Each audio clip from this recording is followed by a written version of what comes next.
तेरा मेरा रिश्ता है कैसा, एक पल दूर गवारा नहीं। एक स्टॉक जो आपको बहुत पसंद है प्रदीप? सो इंडिया का अभी टाइम है, नेक्स्ट 8 से 10 साल तो इंडिया चलने वाला है बहुत दूर। लार्ज कैप, मिड कैप या स्मॉल कैप? हर्षद मेहता का स्कैम हुआ था 1992 में, मार्केट नीचे गिरा, मार्केट फिर से ठीक हो गया। पैनिक को कैसे हैंडल करना है? मैंने बाई किया ऑलमोस्ट 80,000 के आसपास। सो नेक्स्ट दिन जब मैं उठा देख रहा हूँ 26 लाख हो गया और मार्केट बंद होते होते 50 लाख भी हो गया, ऐसा भी दिन गया है। ठीक है, एक ऐसा ट्रेड बताइए जहां आपने बहुत प्रॉफिट किया हो और एक ऐसा ट्रेड बताइए जहां आपको बहुत लॉस हुआ हो। सो बेसिकली मैंने एक चीज समझा, ultimately knowledge is everything. Identify कैसे करते हैं स्टॉक्स को? कुछ इंडिकेटर्स है जिन पे आप ज्यादा जोर देते हैं? तो पार्ट टाइम ट्रेडर ऐसा कुछ नहीं होता, अगर आप पार्ट टाइम ट्रेडर तो मार्केट भी आपको पार्ट टाइम। मम्मी का पैसा जो है वो डुबो दिया, उसी से आपने सीखा, पर आपको डर नहीं लगा? वो कहते हैं ना, डर के आगे जीत है। मैं 3 चीज मानता हूँ, 3 चीजों के कारण उनका लॉस हो रहा है। एक तो है समय, एक है स्वयं, एक है समझ। मेरा मम्मी ने मुझे घर से भी निकाल दिया था, पहले तो लर्निंग उसके बाद अर्निंग। 90% लोग तो ट्रेडिंग करके लॉस ही कर रहे हैं। जब मैं बहुत छोटा था उस टाइम पे एक चीज़ दिमाग में क्लैरिटी आ गया था कि मुझे कुछ बड़ा करना है, धमाका करना है, लेकिन क्या करना है वो पता नहीं था। 4 से 5 बार ऐसा हुआ है, मेरा मम्मी से मैंने पैसा लिया, उसके बाद चारों बार पैसा जो है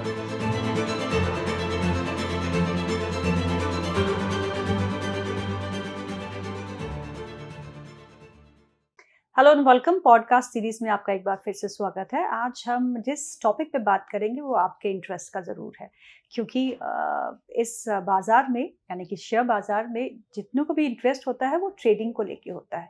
सो ट्रेडिंग माइंडसेट क्या होता है, ट्रेडर का माइंडसेट कैसे बदलता है with the movement in the market, और ट्रेडर्स ऐसे मार्केट से कैसे पैसा कमाते हैं, इस सब पे हम चर्चा करेंगे। बहुत ही खास मेहमान हमारे साथ जुड़ चुके हैं mister Pradeep Haldar, he CEO of PhD capital. Pradeep, आपका बहुत बहुत स्वागत है कार्यक्रम में। Thank you so much ma'am for inviting me on your studio office. बहुत अच्छा लगा मुझे आज आके।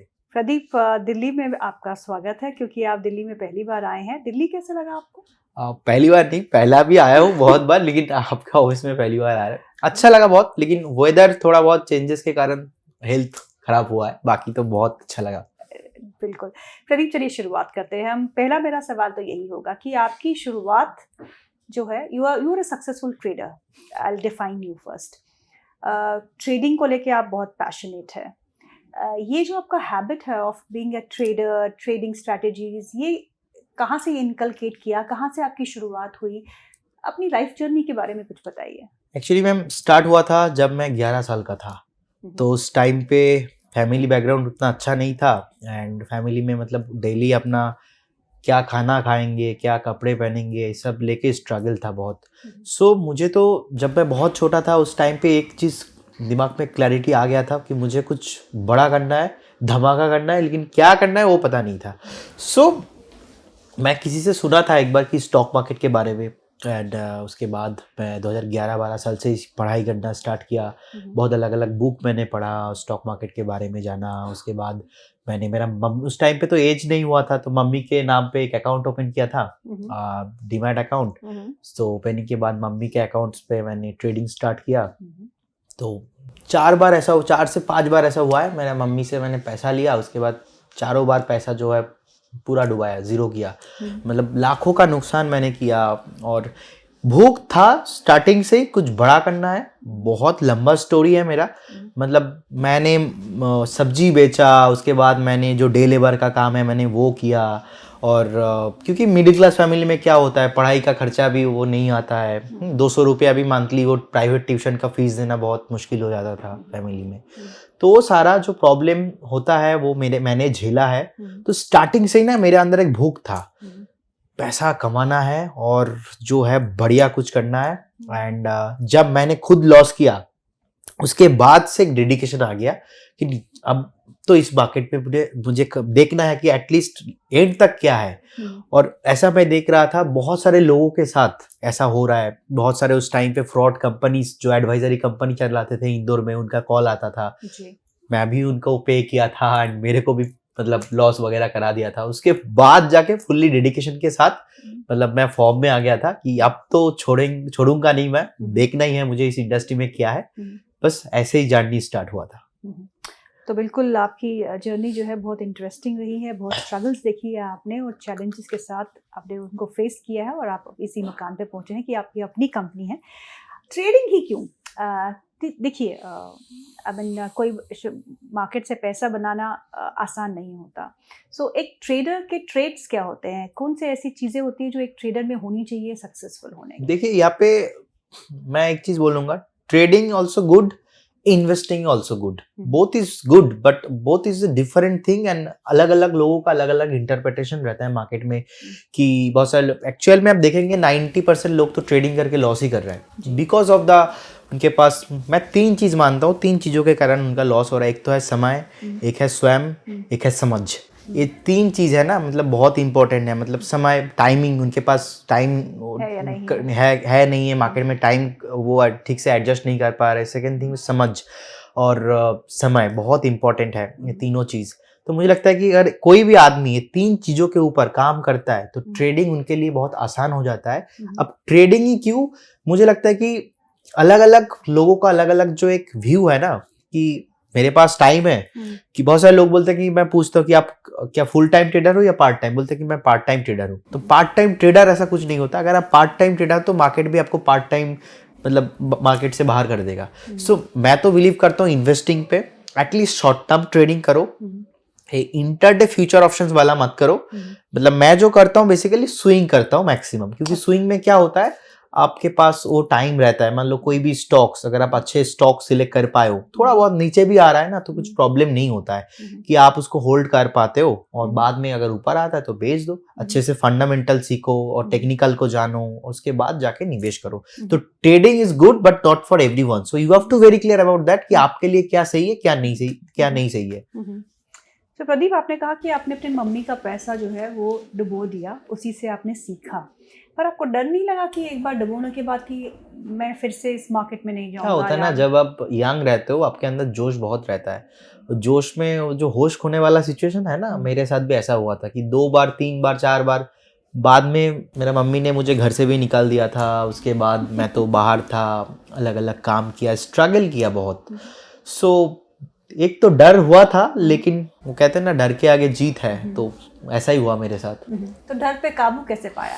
ये बहुत इंटरेस्टिंग होगा, बिकॉज मार्केट में बहुत सारे लोग हैं जो लॉस करते हैं और फिर निकल जाते हैं, छोड़ देते हैं कि उनके बस की है नहीं, and they will not be able to do and make money from the markets. So आपने इस डर पे काबू कैसे किया और सक्सेसफुल कैसे रहे? देखिए मुझे लगता है कि जो है ना, लक्ष्मी बाद में आता है, पहले सरस्वती देवी को बुलाना पड़ता है। तो पहले तो लर्निंग, उसके बाद अर्निंग। अगर लर्निंग नहीं होगा तो अर्निंग पॉसिबल नहीं है। मैंने बहुत काम किया, मैंने बहुत बुक पढ़ा, लेकिन अल्टीमेटली मैं ज़्यादा बुक रीडर नहीं हूँ। ऐसा नहीं है कि मैं कुछ बुक पढ़ के मैं सीखा हूँ, ऐसा नहीं। मैंने प्रैक्टिकली बहुत टाइम दिया। तो मुझे लगता है कोई भी अगर आज मार्केट में न्यू आया है या कि आने के लिए सोच रहा है एज ए ट्रेडर, तो एज ए ट्रेडर तो पहले मैं मना करूंगा। सेकेंड, क्यों मना करूंगा, क्योंकि ट्रेडिंग करके बहुत मुश्किल होता है। ट्रेडिंग जाननी इजी नहीं होता। आपके माइंडसेट के ऊपर, साइकोलॉजी के ऊपर आपको काम करना पड़ता है। तो एट फर्स्ट आप एज ए इन्वेस्टर आइए, स्विंग ट्रेडर के तौर पे आइए, स्विंग इन्वेस्टिंग कीजिए और पहले सीखिए मार्केट का फंडामेंटल, टेक्निकल, साइकोलॉजी। आपने विपासना का नाम सुना है? विपासना मेडिटेशन। तो आई हैव डन आल्सो 10 दिन का विपासना में गया था। वहाँ पे आप you can not talk with anybody, किसी के साथ, फोन स्विच ऑफ। तो वो विपासना मेडिटेशन मैंने किया। मैंने मेरे साइकोलॉजी के ऊपर काम किया। मैं पॉलिटिक्स को समझता हूँ, मैं इकोनॉमी को थोड़ा बहुत समझता हूँ, टेक्निकल को थोड़ा बहुत समझ लेता हूँ, फंडामेंटल। मेरा बैकग्राउंड भी फंडामेंटल का भी है। मैं बीकॉम किया, उसके बाद मैंने MBA में फाइनेंशियल मार्केट में मैंने MBA किया। IIM कलकत्ता से मैं ब्लॉकचेन और एडवांस फीडटेक को लेके पढ़ा। चार्टर्ड मार्केट टेक्नीशियन को लेके मैंने पढ़ाई किया। NISM से चार्टर्ड सर्टिफिकेशन मेरे पास है। सेबी ऐप भी रजिस्टर्ड मैं हूँ। सो बेसिकली मैंने एक चीज समझा, अल्टीमेटली नॉलेज इज एवरीथिंग। अगर आपके पास नॉलेज है तो आप आगे बढ़ोगे, अगर नॉलेज नहीं है तो अल्टीमेटली आप बोलोगे उस एनालिस्ट खराब है, उस एडवाइजर खराब है, दुनिया खराब है। आई बिलीव आज से 50 साल पहले भी मार्केट था, अभी भी है। 50 साल बाद में मैं रहूँ ना रहूँ, आप रहो ना रहो, मार्केट तो रहने वाला है। बस वही नॉलेज आपको गेन करना पड़ेगा। बिल्कुल। तो प्रदीप, आप स्टॉक सिलेक्शन कैसे करते हैं? आप ब्रेकआउट ट्रेड्स बहुत देते हैं जब हमारे प्रोग्राम में आते हैं, तो हमारे जो व्यूअर्स हैं वो आपको ज़रूर इंतज़ार करते हैं कि अभी प्रदीप सर जो है वो ब्रेकआउट ट्रेड बताएंगे। तो ऐसे आइडेंटिफाई कैसे करते हैं स्टॉक्स को? कुछ इंडिकेटर्स हैं जिन पे आप ज़्यादा जोर देते हैं, या फिर फंडामेंटली आप स्टॉक को स्टडी करके रखते हैं और टेक्निकल व्यू बनते ही आप उसको दे देते हैं? एट फर्स्ट तो फंडामेंटली स्टडी रहता है और मेरे पास एक स्क्रीनर है, जो स्क्रीनर मैंने बनाया है रूल्स देके। तो कोई भी स्टॉक अगर मैं चूज करता हूँ तो फर्स्ट रूल है 200 DMA जो डेली मूविंग एवरेज प्राइस है उसके ऊपर ट्रेड होना चाहिए। सो नंबर 1 200 DMA के ऊपर होना चाहिए। Number 2 is daily moving average price के ऊपर होना चाहिए। वीकली जो है मूविंग एवरेज के प्राइस के ऊपर होना चाहिए। तो डेली चार्ट पे पॉजिटिविटी, वीकली चार्ट में पॉजिटिविटी एंड मंथली चार्ट में पॉजिटिविटी, तीनों चार्ट अगर सही होता है वही सारे स्टॉक्स मेरा रडार पे आता है। और मैं वॉल्यूम देखता हूँ, उसके बाद जो है अलर्ट सेट करके मैं रखता हूँ कि क्योंकि जब लाइव मार्केट चलता है आपके पास टाइम नहीं होता ज़्यादा, उस टाइम पे बहुत शॉर्ट टाइम रहता है आपको आइडेंटिफिकेशन करने के लिए। और indicators specially I don't know कि बहुत सारे लोगों ने बहुत सारा इंडिकेटर यूज किया, बट मैं प्राइस एक्शन ज्यादा फॉलो करता हूँ। और एक इंडिकेटर जो है मार्केट में सुपर ट्रेंड बहुत इंपॉर्टेंट है, तो सुपर ट्रेंड भी मैं यूज करता हूँ। बेसिकली रूल्स बेस्ड मैं ट्रेड करता हूँ। अच्छा, आपके अपने सेट रूल्स है? एक सेट रूल्स रहता है, उसके हिसाब से वहाँ पे फंडामेंटल आता है, वॉल्यूम आता है, मार्केट कैप आता है, उसके बाद RSI जो होता है, RSI बुलिश होता है। तो ऐसा जो चीज है ना, सब कुछ सही होता है, उसके बाद ही मैं कोई भी स्टॉक पे पार्टिसिपेट करता हूँ। और कैंडलस्टिक पैटर्न बनता है अलग अलग। मान लीजिए काय पे मोरूबुजू बन गया, मॉर्निंग स्टार बन गया, एक काप एंड हैंडल पैटर्न बन गया। तो जो पैटर्न है बहुत प्रैक्टिस किया मैंने, बहुत सीखा, बैक टेस्ट किया, क्योंकि ये इजी नहीं होता है आइडेंटिफिकेशन करना। और ये सब कुछ मैंने बुक पढ़ के नहीं सीखा, मैंने बहुत प्रैक्टिस किया, लाइव प्रैक्टिस किया। इसीलिए जब भी आप बात करते हो देखो आंसर रेडी रहता है। तो इसीलिए मुझे लगता है कि व्यूअर्स को भी यही करना चाहिए। अगर आप मार्केट में आए हो तो आपको तो एटलीस्ट स्टडी करना चाहिए ना। स्टडी नहीं करोगे तो नहीं पॉसिबल है। प्रदीप, एक ऐसा ट्रेड बताइए जहां आपने बहुत प्रॉफिट किया हो, और एक ऐसा ट्रेड बताइए जहां आपको बहुत लॉस हुआ। मैं स्टॉक का नाम नहीं बता सकता because of the compliance, but देखिए द मेन थिंग इज कि ऐसा भी हुआ है कोविड के टाइम पे। मैं एक दिन एक पुट फ्यूचर ऑप्शन में पुट मैंने बाई किया ऑलमोस्ट 80,000 के आसपास। सो नेक्स्ट दिन जब मैं उठा देख रहा हूँ 26 लाख हो गया और मार्केट बंद होते होते 50 लाख भी हो गया। ऐसा भी दिन गया है, ठीक है, बिकॉज कोविड के टाइम में मार्केट क्रैश हो गया था। तो ऐसा भी इंटरेस्टिंग चीज हुआ है। अब ऐसा भी दिन गया है कि मान लो स्टॉप लॉस हिट हो गया, मैं निकाला नहीं, बहुत सारा लॉस हो गया। तो over the time, over the decade ये सब कुछ ना समझ में आता है कि एक्चुअल में मार्केट आपको अगर पैसा दे रहा है ना, वो आपको नॉलेज की वजह से देगा। मैं बार बार यही हिट कर रहा हूँ कि नॉलेज नॉलेज नॉलेज, बिकॉज आज मैं आपके स्टूडियो में यहाँ पे बैठा हूँ because of the knowledge. Knowledge he everything है। और ट्रेडिंग जो है बहुत शॉर्ट टाइम के लिए होता है। अगर आपके पास फ्री टाइम है, फुल टाइम ट्रेडर आप बन सकते हो, तो ट्रेडिंग को पहले आपको सीखना पड़ेगा प्रोफेशनली, उसके बाद ट्रेडिंग आपको करना पड़ेगा। Otherwise investing is a very good thing, क्योंकि ट्रेडिंग में आपका जो है BP हाई हो जाएगा, आपका हेल्थ खराब होता है। बट इन्वेस्टिंग छोटा मोटा एटलीस्ट 3 से 6 महीने का भी व्यू होगा ना, इन्वेस्टिंग ऑलवेज गुड। अब security exchange board of India SEBI भी यही बोलता है कि एटलीस्ट जो है लंबे टाइम के लिए आप व्यू रखिए, शॉर्ट टाइम के लिए नहीं। तो फिलहाल तो मैं काम करता हूँ 2-1 दिन के लिए भी, और क्योंकि बहुत सारे क्लाइंट्स हमसे जुड़ते हैं 2-1 दिन के लिए, कोई रिकमेंडेशन है। बहुत सारे क्लाइंट ऐसे जुड़ते हैं कि 6-8 महीने के लिए, बहुत सारे क्लाइंट ऐसा भी है कि 1-2 साल 5 साल के लिए। सेबी का आपने नाम लिया तो मैं सेबी के बारे में बात करना चाहूँगी कि बहुत स्ट्रिक्ट हो गई है सेबी विद रिसर्च एनालिस्ट। बहुत कंप्लायंस करनी पड़ती है, बहुत पेपर वर्क भी करना पड़ता है। ये सही है या गलत? मुझे लगता है डेफिनेटली सही है। अब जो रजिस्टर्ड रिसर्च एनालिस्ट है उनका एक रिस्पॉन्सिबिलिटी है। अगर आप security exchange board of India से सर्टिफाइड रजिस्टर्ड हो, सो डेफिनेटली आपको सारा रूल्स रेगुलेशन फॉलो करना चाहिए। जिस तरीके से आप देखेंगे इंडिया में स्कैमर ज़्यादा हुआ है, बहुत इतने इन्फ्लुएंसर के नाम पे बहुत सारा जो है टेक्निकल एनालिस्ट बन गए कि रातों रात। सो इसके लिए सेबी का अलग अलग रूल्स है, और मुझे लगता है कि सेबी ने बहुत ही अच्छा इनिशिएटिव लिया है। एंड इन्वेस्टर्स जो प्रोटेक्शन की बात अगर हम करेंगे तो SEBI is doing very good job. और जो हम रजिस्टर्ड एंटिटी है, और इन्वेस्टर का भी ये रिस्पॉन्सिबिलिटी है, ओनली फॉर रजिस्टर्ड एंटिटी के साथ ही उनको काम करना चाहिए। अदरवाइज अनरजिस्टर्ड लोगों के साथ आप काम करोगे तो फ्रॉड होने का चांसेस बहुत रहता है। तो SEBI is doing very good job. हो सकता है कि हमारे लिए अभी थोड़ा टफ हो जाए, लेकिन इन द लॉन्ग रन मुझे लगता है कि बहुत सही चीज हो रहा है। आप अपनी ट्रेडिंग स्ट्रेटेजी कैसे डेवलप करते हैं? यानी कि आप मार्केट क्लोज हो गया, उसके बाद आप स्टॉक्स लेके बैठते हैं, उन पे चार्ट्स देखते हैं और अगले दिन की प्रिपरेशन करते हैं? ऐसा नहीं है कि मार्केट बंद होने के बाद ही मैं हमेशा करता हूँ, मार्केट बंद होने के बाद भी कभी करता हूँ। मार्केट मैं तो मतलब फुल्ली पैशनेट हूँ। रात को 6 घंटा हार्डली 5 घंटा मैं सोता हूँ। बाकी ऑल टाइम मेरा घर से भी मम्मी ने ऐसा मतलब बोला है, भाई भूल जाओ ये, थोड़ा घर में थोड़ा टाइम दो। अब मैं इतना पैशनेट हूँ कि मेरा दिमाग पे ऑल टाइम चलता है। ठीक है, मैं जब आपके स्टूडियो में आ रहा था तब मैं कार पे बैठ के वही सोच रहा था कि क्या होगा क्या होगा। तो ये ऐसा कोई टाइम नहीं होता है फिक्स्ड। आप रात को सोचो, आप दिन में सोचो, लाइव मार्केट में सोचो, जब भी आपको टाइम मिलेगा आप सोचिए, क्योंकि सोचने से आपका जो है थॉट डेवलप होता है, उससे आपका जो है फ्यूचर प्रेडिक्शन आप सही से कर पाते हो। और ऑब्वियसली अगेन नॉलेज सीखते रहिए, क्योंकि जो आदमी सीखना छोड़ देता है वो आगे बढ़ना भूल जाते हैं। तो इसीलिए सीखना बहुत इंपॉर्टेंट है, लर्निंग इज अर्निंग। पैनिक को कैसे हैंडल करना? देखिए, पैनिक को हैंडल करने के लिए आपको एक चीज हैंडल करना पड़ेगा कि मार्केट वॉलेटाइल नहीं है, आपका माइंडसेट वॉलेटाइल है। सो मार्केट में तो वॉलेटिलिटी बाद में आता है, पहले आपका माइंड में आता है। सो आप एक बार देख लीजिए, मान लीजिए आज मैं एक स्टॉक का नाम ले रहा हूँ, हेल। तो वही स्टॉक 5200 5300 में ट्रेड हो रहा था आज से 2-3 हफ्ता पहले भी। आज के डेट में ट्रेड हो रहा है ऑलमोस्ट 4700 के आसपास। तो आप ना एक रेंज बना लीजिए। अच्छा स्टॉक आपको ओवर वैल्यूएशन में नहीं लेना।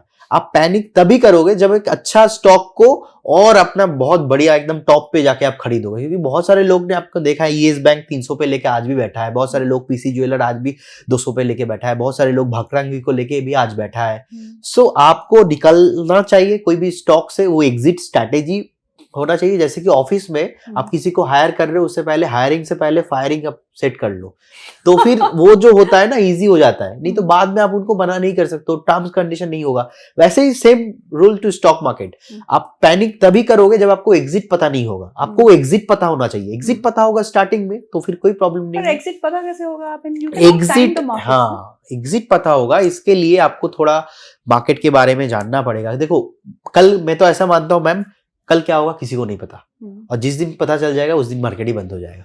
सो बेसिकली मैं एटलीस्ट ये देखता हूँ, मान लो जो मूविंग एवरेज है 200 डीएमए के नीचे चल रहा है, वीकली ब्रेकडाउन आ चुका है, मंथली ब्रेकडाउन आ चुका है, ग्लोबली कुछ स्लो डाउन हो चुका है या तो होने वाला है, ऐसा कुछ मार्केट बहुत बढ़ चुका है। आप देखिए, अगर आप निफ्टी का इंडियन हिस्ट्री देखेंगे, हर्षद मेहता का स्कैम हुआ था 1992 में, मार्केट नीचे गिरा, मार्केट फिर से ठीक हो गया। सो ट्रेडर्स लोगों ने बहुत सारा पैसा नुकसान किया। 2002 में देखिए जो .com बबल आए थे, उसके बाद मार्केट नीचे गया था, मार्केट फिर से ऊपर। 2007-8 में जो लेमन ब्रदर क्राइसिस था, तो उस टाइम पे भी देखिए मार्केट नीचे था, मार्केट फिर से ऊपर। उसके बाद जीएसटी, मार्केट थोड़ा नीचे फिर से ऊपर। जो डिमोनेटाइजेशन था उस टाइम पे भी मार्केट नीचे, मार्केट फिर से ऊपर। कोविड के टाइम पे भी देखिए मार्केट नीचे, मार्केट फिर से ऊपर। सो मार्केट का नेचर ही ये है, मार्केट हर बार बाउंस बैक कर रहा है। अब कहां मार्केट? सो अभी मुझे लगता है कि देखिए 2021 से 2024 तक, ऑलमोस्ट अगस्त तक, जुलाई तक तो नॉन स्टॉप मार्केट भागा। अक्टूबर से मार्केट थोड़ा बहुत नीचे था, 21,800 का एक डीप लगाया था निफ्टी ने, अभी 25,000 के आसपास चल रहा है। मैं तो देख रहा हूँ मार्केट बुलिश ही है, मार्केट में कुछ भी प्रॉब्लम नहीं है। So you have to understand, last 2 से 3 महीने में मार्केट ऑलरेडी 13% से 15% रिटर्न दे चुका है, तो और कितना देगा भाई? इससे तो पॉसिबल ही नहीं है। तो इसीलिए थोड़ा बहुत नेक्स्ट 2 से 3 महीना कंसोलिडेशन करेगा, फिर से मार्केट ठीक है, कोई प्रॉब्लम नहीं है। देखिए डोनाल्ड ट्रम्प जी का जो टैरिफ वाला मैटर था, इसमें मार्केट ज्यादा कुछ रिएक्ट अभी नहीं कर रहा है। मॉनसून का पॉजिटिव आया, तो उसके बाद अलग अलग जो चीज, आरबीआई का जो 50 बेसिस पॉइंट पे रेट कट हुआ, इसमें मार्केट ज्यादा कुछ रिएक्ट नहीं किया। तो ये जो लिक्विडिटी है ना, लिक्विडिटी बाद में आता है, थोड़ा टाइम लगता है मार्केट को, तो पेशेंस आपको रखना पड़ेगा। अकॉर्डिंग टू डेटा आप देखेंगे, निफ्टी लास्ट 10 साल में 2015 से लेकर 25 में, आई थिंक 2015 में only for year two year basis पे नेगेटिव क्लोजिंग दिया है। बाकी कोविड में भी जो मार्केट नीचे था ना, ईयर टू ईयर बेसिस पे दिसंबर टू दिसंबर आप कैलकुलेट करके देखिए, पॉजिटिव रिटर्न दे रहा है। तो ऐसा एक बार जापान में हुआ था 10 साल तक बुल रन। अब देखेंगे इंडिया में ना, ये जो मोदी जी का भी 2047 द विकसित भारत, एंड पहले ऐसा नहीं होता था कि आप इंडिया में अलग अलग कंट्री में जाएंगे, इंडिया का नेम फेम इतना नहीं था। अभी इंडिया का नेम फेम बहुत ज्यादा है, अपना वही है, अलग अलग पीएम एंड जो है प्रेसिडेंट इंडिया में आ रहा है। सो कहीं ना माहौल बदल गया है अभी। सो मैं तो इंडिया पे बहुत बुलिश हूँ, और मुझे लगता है कि इन्वेस्टर्स को तो डेफिनेटली इंडिया पे पैसा लगाना चाहिए, बिकॉज आई बिलीव बहुत सारे लोगों का ऐसा मानना है कि वॉरेन बफेट ने पैसा कमाया अपने नॉलेज की वजह से, अपने जो है पेशेंट की वजह से, लेकिन मैं मानता नहीं हूँ। मुझे लगता है कि वॉरेन बफे सर ने पैसा बनाया लक की वजह से। अब आप बोलेंगे लक क्यों? क्यों?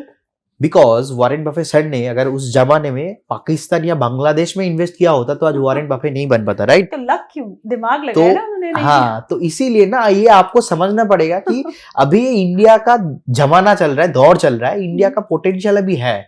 अभी मैं अगर बांग्लादेश में पैसा लगाऊंगा, बांग्लादेश मार्केट नहीं ग्रो कर रहा है, पाकिस्तान नहीं ग्रो कर रहा है। सो इंडिया का अभी टाइम है, नेक्स्ट 8 से 10 साल तो इंडिया चलने वाला है बहुत दूर। और लार्ज कैप, मिड कैप या small cap? Large cap, mid cap, small cap तीनों साथ आपका होना चाहिए, क्योंकि ट्रेडिंग कहाँ अच्छी होती है, लार्ज कैप्स में, मिड कैप्स में या स्मॉल कैप? स्मॉल कैप और मिड कैप में ज़्यादा ट्रेडिंग अच्छा होता है। लार्ज कैप में तो थोड़ा इन्वेस्टिंग आपका व्यू रखना चाहिए। एंड अगर आप स्मॉल कैप, मिड कैप पे भी कर रहे हो तो एक रूल्स आपको सेट करना चाहिए कि मिनिमम 2000 करोड़ के ऊपर मार्केट कैप होगा या तो 3000 करोड़ के ऊपर मार्केट कैप होगा। लिक्विडिटी अच्छा होना चाहिए, कंपनी का जो है पैट होना चाहिए। मैं बिलीव करता हूँ कि कोई भी कंपनी का आत्मा होता है सेल्स। अगर सेल्स ही नहीं है, मतलब रेवेन्यू नहीं हो रहा है, मतलब वो पैट नहीं दे पाएगा, प्रॉफिट आफ्टर टैक्स जो होता है। सो अगर आप थोड़ा कंपेयर करके देखो फंडामेंटली कि इंडस्ट्री का जो पी है, प्राइस टू अर्निंग रेशियो क्या चल रहा है, स्टॉक का क्या चल रहा है, ओवर वैल्यूड है कि नहीं, एंड जो है डेट टू इक्विटी रेशियो क्या है, कंपनी के पास कितना लोन है, कितना रिजर्व में कैश है, ये सारा कुछ देखता हूं मैं एक बार। उसके बाद टेक्निकल के बेसिस पे एंट्री करना चाहिए। सेक्टर कौन सा अच्छा लगता है? सेक्टर तो देखिए, डिफेंस जो है बहुत वॉलेटाइल है, लेकिन डिफेंस मुझे लगता है कि अभी भी नीचे आना थोड़ा बाकी है। शॉर्ट टाइम पे बहुत चला है। आईटी बहुत नीचे है, बहुत सारे लोग तो अभी आईटी बाई नहीं करेंगे। मुझे तो आप देखेंगे बहुत सारा एक्सप्लेनेशन आएगा, अरे डोनाल्ड ट्रंप का भी ये नहीं चल रहा है, आईटी का रिजल्ट नहीं खराब है, नहीं चलेगा। नहीं, मुझे लगता है कि आईटी में पोटेंशियल है। अब पीएसयू बहुत सारा लोगों का फेवरेट है, लेकिन पीएसयू को ज्यादा मुझे अच्छा नहीं लगता, क्योंकि पीएसयू ना 7-8 महीना चलेगा नहीं, वो फिर से वो कंसोलिडेशन के बाद 1 महीने में पूरा 7-8 महीने का रिटर्न देता है।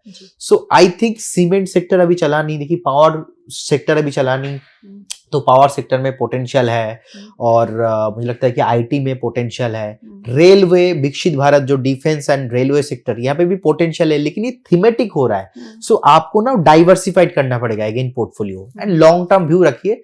अगर आप यंग हो, एग्रेसिव हो, तो फिर ट्रेड अप करके जा सकते हो, मतलब आपके पास खोने का ज्यादा कुछ होगा नहीं यंग एज में। मतलब मैंने जब स्टार्ट किया था मेरा 11-12 एज के टाइम, उस टाइम पे मैंने लॉस किया तो क्या हुआ, कुछ फर्क नहीं पड़ा मुझे। बाद में मैं हर बार बाउंस बैक करके उठ गया मार्केट से। लेकिन जब आपका एज 70 होता है, 60 होता है, तब आप सोच रहे हो मैं ट्रेड करूंगा, ये तो फंडामेंटल प्रॉब्लम है आपका दिमाग के साथ। तो मुझे लगता है वो नहीं करना चाहिए। So you have to very clear about that. Why 60 age person can not trade? हाँ, क्यों नहीं ट्रेड कर सकता 60 साल का? क्योंकि आप तो उस टाइम पे देखिए, मुझे लगता है कि जब आप सीनियर हो तो आपके पास फैमिली, एक रिस्पॉन्सिबिलिटी है, और नेक्स्ट अब जनरेशन को कुछ गिफ्ट देके जाना चाहिए। अगर तो रिस्क अवर्जन की वजह से जाते जाते भी अगर आपने मतलब जो है रिस्क लेके गया और बाद में कुछ नहीं हुआ, तो फिर जिंदगी भर कितना भी अच्छा आप काम करते हो ना, वो फैमिली से गाली बहुत मिलता है। एक स्टॉक जो आपको बहुत पसंद है प्रदीप? एक स्टॉक, ऐसा कोई एक स्टॉक तो मेरा फेवरेट ही है, बहुत सारा स्टॉक मेरा फेवरेट है। मुझे लगता है कि पोर्टफोलियो को ऑलवेज डाइवर्सिफिकेशन करना चाहिए। मैं स्टॉक का नाम अभी नहीं लूंगा, लेकिन मुझे लगता है कि एक बार आपको आईटी से कोई स्टॉक आपका होना चाहिए, डिफेंस से होना चाहिए, रेलवे से होना चाहिए, बैंक निफ्टी से होना चाहिए। तो ऐसे करके डाइवर्सिफिकेशन कीजिए, और एंड ऑफ द डे सुनो सबका, करो खुद का। 10 एनालिस्ट को आप सुनो, लेकिन करो खुद का। और बहुत सारे लोग आएंगे आपको, ये मोरुबुजू कैंडल, अपना morning star pattern, cup and handle pattern, shooting star, flag pattern, ये सारा नाम सोच के आपको लगेगा कि क्या है ये। कुछ प्रॉब्लम नहीं है, आप प्राइस एक्शन को समझो, साइकोलॉजी को समझो। Price is everything. Some time price will be manipulated, but ऐसा हर बार नहीं होता है। मैक्सिमम आप प्राइस के साथ जाओगे तो आप जीतोगे। प्राइस के साथ जाना मतलब? प्राइस के साथ जाना मतलब प्राइस जो हो रहा है, प्राइस के ऊपर बिलीव करो। लाइक आज के डेट पे येस बैंक पे लास्ट 6 महीना 2 साल से न्यूज आ रहा है, येस बैंक का टाइप हो गया इतना, येस बैंक ने इतना कुछ कर लिया, चला ही नहीं। कल भी न्यूज आया था कुछ, लास्ट 2 महीने से न्यूज आ रहा है, रिजल्ट भी अच्छा है, लेकिन वही 21-22 के आसपास जाके धोखा दे रहा है। सो इसीलिए मुझे लगता है कि आप प्राइस के साथ जाओ। प्राइस जो मार्केट जो आपको बोल रहा है ना, बिकॉज यू स्मार्ट, आप भी स्मार्ट नहीं हो ना, मैं स्मार्ट हूँ, सबसे ज्यादा स्मार्ट है मार्केट। सो मार्केट को समझो, मार्केट का जो प्राइस एक्शन उसको समझो, उसके बाद काम करो, एंड बिलीव करना चाहिए, एंड खुद को हेल्प करो। खुद को हेल्प मैं ऐसा बोलता हूँ कि खुद को लर्निंग के लिए हेल्प करो। एंड एक बात मैं हमेशा बोलता हूँ कि if you don't help to help you self, nobody can want to help you self. अगर आप खुद को नहीं हेल्प कर सकते, दुनिया के कोई ताकत आके आपको हेल्प नहीं कर सकता। तो खुद को हेल्प करना बहुत इंपॉर्टेंट है। और मैं कभी कभी भगवत गीता भी पढ़ लेता हूँ, क्योंकि मेरा जो मम्मी है फ्रॉम इस्कॉन डिवोटी, तो मम्मी पढ़ता है तो मैं सुनता हूँ। तो मम्मी ने मुझे एक दिन एक अच्छा सा चीज सिखाया। भगवत गीता में एक श्लोक है, यज्ञचा अश्रद्धा नष्टा संशयात्मा विनश्यति ना योम लोको स्थिना परा ना सुखम संशयात्मनम। मतलब इसका है यज्ञचा, मतलब जो ज्ञान नहीं है, यज्ञचा श्रद्धा नष्टा संशयात्मा विनश्यति। मतलब अगर आप सोच रहे हो कि मैं ट्रेड करूं कि ना करूं, इन्वेस्टिंग करूं कि ना करूं, सीखूं कि ना सीखूं, संशयात्मा विनश्यति ना योम लोको स्थिना, ना इस लोक पे ना उस लोक पे, ना योम लोको स्थिना परा ना सुखम संशयात्मनम। मतलब जब आप डाउट में रहते हो ना कि मैं करूं कि ना करूं, वो ये कंफ्यूज्ड वाला माइंड कभी भी ग्रो नहीं हो सकता। तो इसीलिए ऑलवेज ट्रस्ट रखिए मार्केट के ऊपर, पॉजिटिविटी रहिए। और ट्रेडिंग सबके लिए नहीं है। अगर आपका पास वो टेकिंग रिस्क एबिलिटी है तो आप ट्रेडिंग कीजिए, बाकी इन्वेस्टिंग पे ज्यादा फोकस कीजिए। आज के डेट में मैं ट्रेडिंग भी कर लेता हूँ, थोड़ा बहुत, ज्यादा नहीं, बिकॉज हमारा रेस्ट्रिक्शंस रहता है। दिन में हम इतने स्टॉक्स को लेके बात कर रहे हैं तो 30 डेज 5 डेज वाला रूल रहता है, मैं ट्रेड नहीं कर सकता। इन्वेस्टिंग मैं करता हूँ एंड सक्सेसफुल मैं हूँ इन्वेस्टिंग में। और हो गया है मेरा मार्केट में ऑलमोस्ट 12 ईयर्स मैं हूँ। मतलब बहुत छोटा था तब से मैं हूँ मार्केट में। और मुझे लगता है कि मार्केट में सक्सेसफुल होने के लिए बस आपको सीखना पड़ेगा, जो कि मैंने आपको पहले बताया था कि नॉलेज एंड लक्ष्मी जी आने से पहले सरस्वती जी को आपको बुलाना पड़ेगा। बिल्कुल, लक्ष्मी के आने से पहले सरस्वती जी को आपको बुलाना पड़ेगा। अच्छा प्रदीप, आप उस स्टेट से हैं जहाँ पे म्यूजिक बहुत लोग सुनते हैं, तो कुछ सुनते हैं आप भी? बहुत सुनता हूँ मैं। कौन सा गाना आपका फेवरेट है? हाँ, फेवरेट तो बहुत है, बट अरिजीत सिंह मेरा फेवरेट है। के जो था वो भी मेरा फेवरेट है। अरिजीत सिंह फेवरेट है। गाते भी हैं? कभी कभी हो जाता है गाना। बताइए, सुनाइए। तेरा मेरा रिश्ता है कैसा, एक पल दूर गवारा नहीं, तेरे लिए हर रोज है जीते। मैं ऐसे बाथरूम सिंगर हूँ, ऐसे सिंगर नहीं हूँ, ठीक है। बहुत अच्छा गाया आपने प्रदीप, बहुत बहुत शुक्रिया आज हमारे साथ बातचीत करने के लिए। Thank you so much for your time. Thank you so much ma'am, मुझे इनवाइट करने के लिए। एंड आज तो मुझे आपका टीम के साथ मीटिंग करके, और आपका जो कैमरा पर्सन है specially, he is from my home town, मेरे घर से 15 मिनट डिस्टेंस है, बहुत अच्छा लगा सबसे मीटिंग करके। Thank you so much. Thank you.